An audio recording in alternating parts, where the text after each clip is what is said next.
আসসালামু আলাইকুম। সবাই কেমন আছেন? আশা করি সবাই ভালো আছেন। আমি আলহামদুলিল্লাহ ভালো আছি।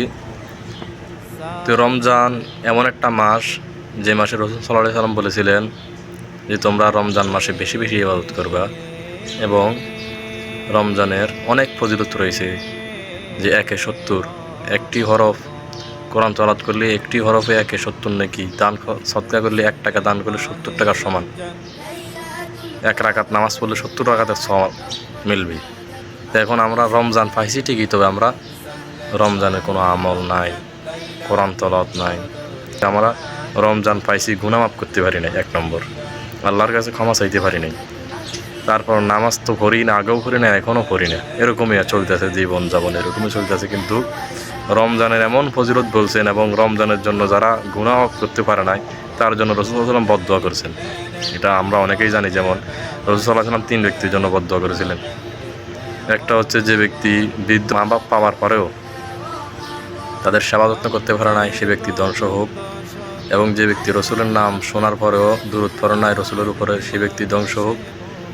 যে ব্যক্তি রমজান পাওয়ার পরেও রমজানে গুনাহ মাফ করতে পারে নাই, যার জীবনের গুনাহগুলো মাফ করতে পারে না, আল্লাহর কাছে তুলে ধরতে পারে না, আল্লাহর কাছে বলে নাই, ক্ষমা চায় নাই, তওবা করে নাই, সে ব্যক্তি ধ্বংস হোক। আমরা কয়জনে আল্লাহ তাআলার কাছে ক্ষমা চাই না? এই জন্য আশা করি এখনও সময় আছে, আল্লাহ তাআলার কাছে ক্ষমা চান, আল্লাহ তাআলা ক্ষমা করবেন। আল্লাহ তাআলা বলছেন, যে ব্যক্তি আমার কাছে ক্ষমা চায় আমি তাকে ক্ষমা করি, যে ব্যক্তি চায় না আমি তার থেকে মুখ ফিরিয়ে নিই। আল্লাহ তাআলার কাছে ক্ষমা চান, আল্লাহ তাআলা ক্ষমা করবেন। 1 বার নয়, 2 বার নয়, লক্ষ কোটি বার চাইবেন, লক্ষ কোটি বার আল্লাহ তাআলা ক্ষমা করবে। আল্লাহ তাআলা দয়াময়, আল্লাহ তাআলা রহমানুর রহিম, হুয়াল গফুরুল ওয়াদুদ। আল্লাহর কাছে ক্ষমা চান ভাই, এখনও সময় আছে, ক্ষমা করবে আল্লাহ তাআলা। সব কিছু ছেড়ে দিয়ে ভালো কাজের দিকে প্রত্যাবর্তন হন, দুনিয়া মায়া ছেড়ে দিয়ে আখিরাতের দিকে ধাবিত হন।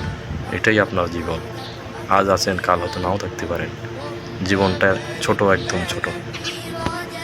আশা করি সবার ভিডিওটা ভালো লাগবে, শেয়ার করবেন অবশ্যই মুসলমান হিসাবে, এটাই আপনাদের কাছে অনুরোধ। লাইক কমেন্ট লাগবে না, যাতে আমার কারণে আপনি শুনলেন, আপনার কারণে আরেকজনে শুনে। বাল্লিগু আন্নী ওয়ালাউ আয়া, আমার পক্ষ হতে একটি বাণী হলেও পৌঁছিয়ে দেব, রাসূল সাল্লাল্লাহু আলাইহি ওয়াসাল্লাম বলেছিলেন। ওকে, সবাই ভালো থাকবেন ইনশাল্লাহ। সবাই একে অপরের জন্য দোয়া করবেন, আল্লাহ তাআলা যেন সবাইকে হেদায়েত দান করেন, আমিন। রমজান বড় সহায় হয়।